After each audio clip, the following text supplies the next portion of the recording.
friends for the rehabilitation and integrated employment and educational endeavors for the friends.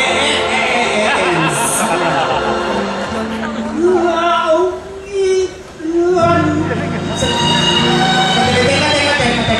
Maestra, sandali lamang. Nasaan ang aking standing ovulation? Alam ko, you are very, very reserved. Pero sobra naman ito mga ito. Nag-boycott pa at nawala. Bakit mga...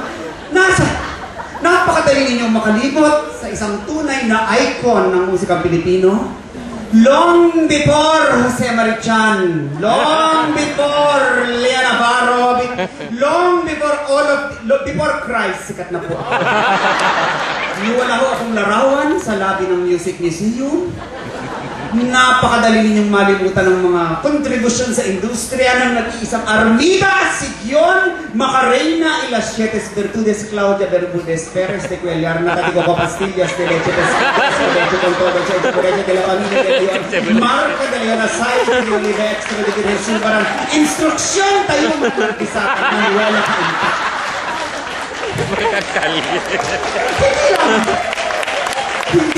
Hindi lamang kayo ang mga kaibigan ko, ang buong medical community po, kaibigan ko, lahat po ng bahagi ng katawan ko, may espesyalista na pumunta dito.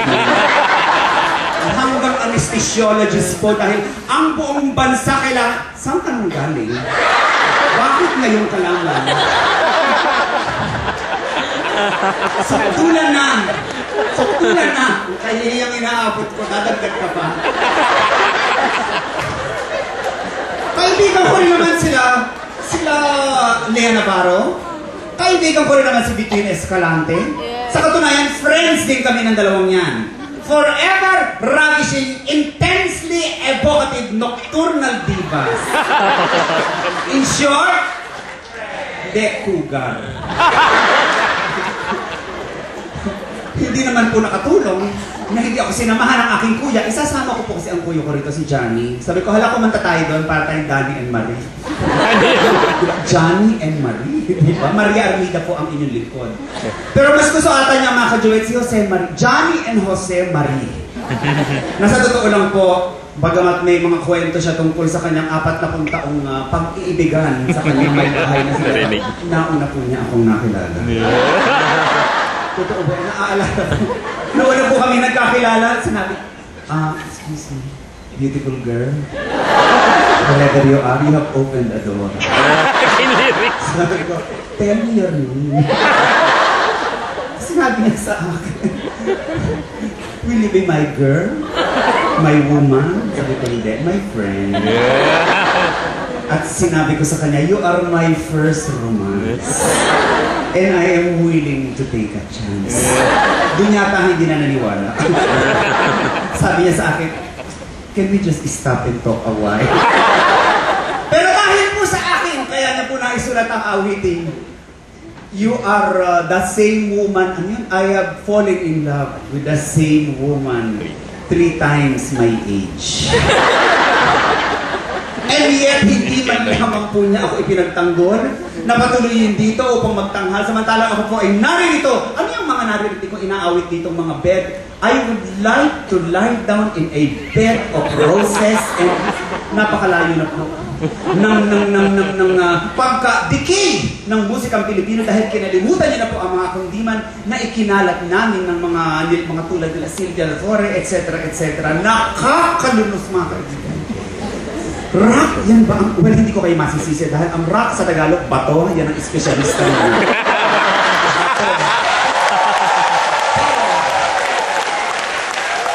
Kung rock lamang ang inyong gusto, hindi kayo uurungan ni Armida, Sigion, Macarena.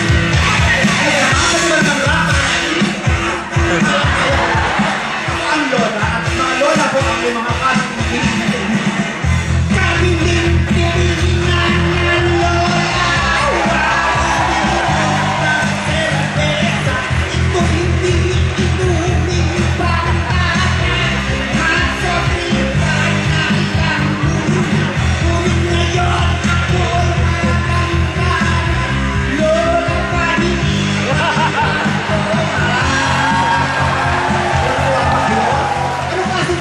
Ayan na nga, Oh, huli ka na naman! Bantay mo ang kidney mo, ba't tabas ka ng labas? Kasi mga lyrics yan, nakulak, maghapon, magdamag, at napakapangit ng melody. Gandahan niyo naman, gawin yung mas Pilipino. Kahit pareho rin ang lyrics. Halimbawa, grabe ng bilihan mo. Inom ng service.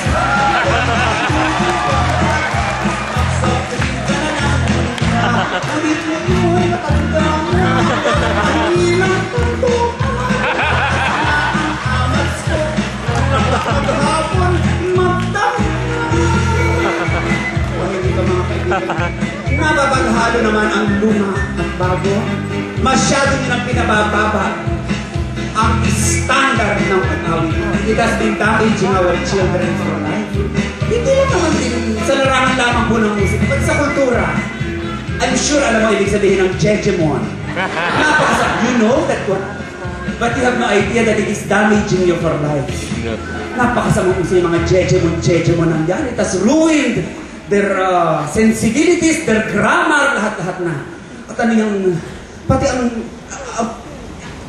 kanilang intelligence. Gusto mo magtanim ng araw, magtatanim ka ng garden, hindi ka magpa-farm, ano yan? Farm bill. Oo. Ano na nangyari sa tunay na pagbubungkal ng lupa at pagtatanim? Pag gusto nyo makapagparang, napakasamang uso yung mga text ng yan. I hate text, ha? Please pass. Hindi ko malaman kung paano nila papayagan ng inyong mga bata ay sinisira ng fenomeno ng iyan. Paano ka nalang makikipagkaibigan ngayon dyan sa face? Ano yan? Face. Paano yung nagpaparamdam ka? Ang tawag? Agad, ganun ba ang pag-pronounce? Ha?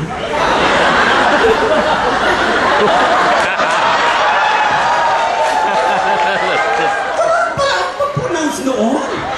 Bakit ganun ang spelling? Bueno, ang masasabi ko lang sa inyo mga standard, it is so low. Napakababa, mga kaibigan. Katulad ng inyong mga burat. Yan, di ba? It is so low. Pero pati kung ganyan na talaga kababa ang inyong narating, ay wala akong magagawa. Kundi, sabayan lang yung mga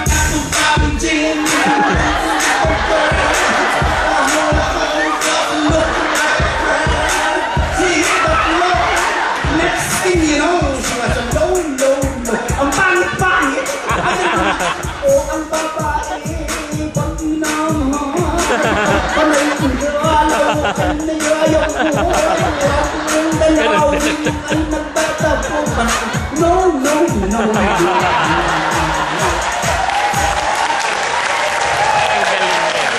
Ewan ko sa inyo. Hindi ko alam ang gusto ninyo. Hindi nyo ba alam?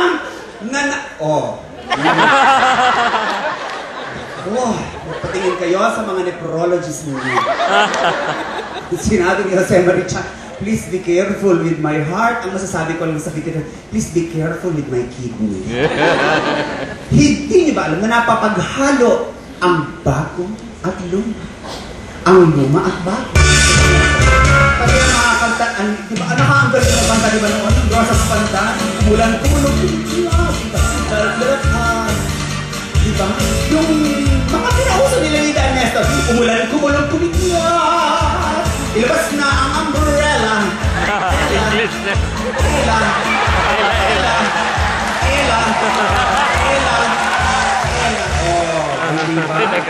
Ano ang sinabi ni Armida Sigyon Rihana? Ang klaseng kayong kulturang ang mga awit ninyo, pinapangalanan nyo na lamang ng gaga. Ano ba naman yun? Yan ay colonial mentality. Sino mga iniimbitan nyo rito sa Pilipinas? Sila Asher. Pati Letterman, pinapunta nyo rito. Naku, ang Letterman ba naman? Pakakantahin nyo pa. Isang bulati na lang ata. Hindi ko interview. Kaya kita nyo, nakapamburo araw-araw. Yung Letterman ng Asher. Yung Beyonce. Ewan ko naman. Wala namang mga liriko ang mga kinakatay. Sa kakasawag lang sa